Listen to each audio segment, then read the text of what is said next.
आतंकवादी का नया बांग्लादेश है, जो अपने ही बॉर्डर पर अपने जज को गिरफ्तार करता है।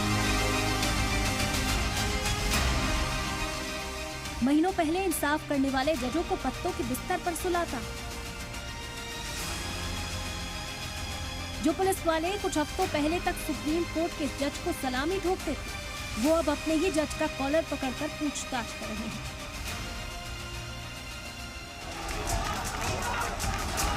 बांग्लादेश में एहतजाज तो रिजर्वेशन के लिए था।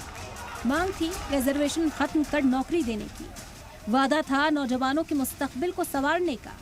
लेकिन ये तलबा को भी कहाँ पता था कि जिस एहतजाज का वो हिस्सा बन रहे हैं, उसकी स्याही से शिद्दत पसंद उनके ही मुल्क की बर्बादी की स्क्रिप्ट लिख रहे हैं।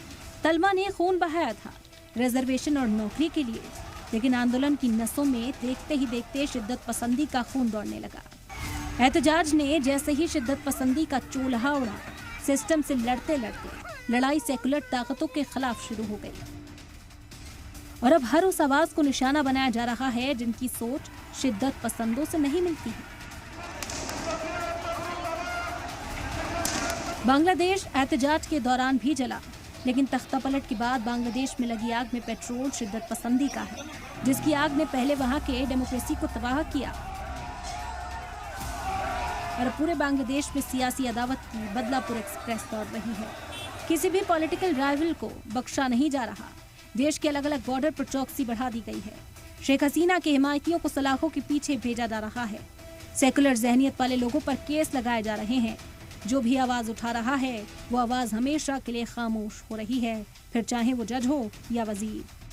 कल रात सुप्रीम कोर्ट के रिटायर्ड जज शमशुद्दीन चौधरी माणिक को गिरफ्तार कर लिया गया। गिरफ्तारी सिलहट के बॉर्डर के पास की गई।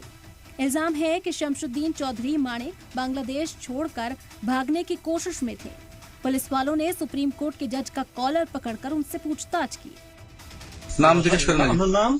আমার নাম বিচারপতি শমসুদ্দিন চৌধুরী মানিক। বিচারপতি শমসুদ্দিন মানিক। মানিক কে?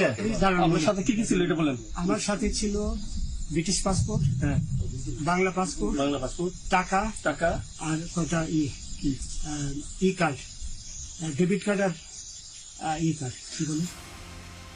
दरअसल माणिक के खिलाफ बांग्लादेश में मानहानि का मुकदमा दायर किया गया था, जिसमें खालिद जिया के मरहूम वालिद और बांग्लादेश नेशनलिस्ट पार्टी के फाउंडर जियाउर रहमान पर मुतनाज़ा तबसरा करने का इल्जाम था। इल्जाम है कि 2022 में एक निजी चैनल पर माणिक ने जियाउर रहमान को रजाकार कहा था।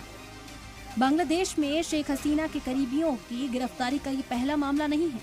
शेख हसीना के मुल्क छोड़ने के बाद से ही उनके करीबी लोगों को गिरफ्तार कर नजरबंद किया जा रहा है। बांग्लादेश में सिर्फ नेता ही नहीं बल्कि क्रिकेटर्स भी शिद्दत पसंदों के निशाने पर हैं।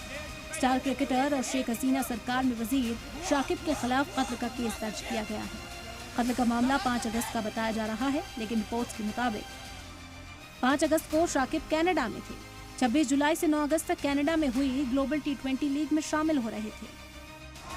नेताओं के साथ साथ सहाफी भी शिद्दत पसंदों के निशाने पर है। बांग्लादेश से पेरिस जाने की कोशिश कर रही टीवी सहाफी कपल फरजाना रूपा और उनके शौहर शकील अहमद को भी गिरफ्तार किया गया। कत्ल के इल्जाम में दोनों को 4 दिनों की रिमांड पर भेज दिया गया है। शेख हसीना के देश छोड़ने के बाद से ही उनके हिमायती छिपे हुए हैं, तो कुछ देश छोड़कर भाग गए हैं। वहीं गिरफ्तार होने वाले नेताओं की लंबी फहरिस्त है, जिनमें साबिक वजीर खारजा हसन महमूद, साबिक वजीर दीपू मोनी, अवामी लीग और सहयोगियों के कई MPs, वामपंथी वर्कर्स पार्टी के सदर राकेश खान मेनन, साबिक कानून वजीर अनिसुल हक, निवेश सलाहकार सलमान F रहमान। अनिसुल हक और सलमान F रहमान मछुआरों के वेश में बांग्लादेश से भाग रहे थे, जिनकी गिरफ्तारी के तुरंत बाद उन पर कत्ल का इल्जाम लगाते हुए उन्हें रिमांड पर भेज दिया गया। जाहिर है कि बांग्लादेश में मुखालफिन की गिरफ्तारी पहले से ही हो रही है और इल्जाम बाद में लगाए जा रहे हैं।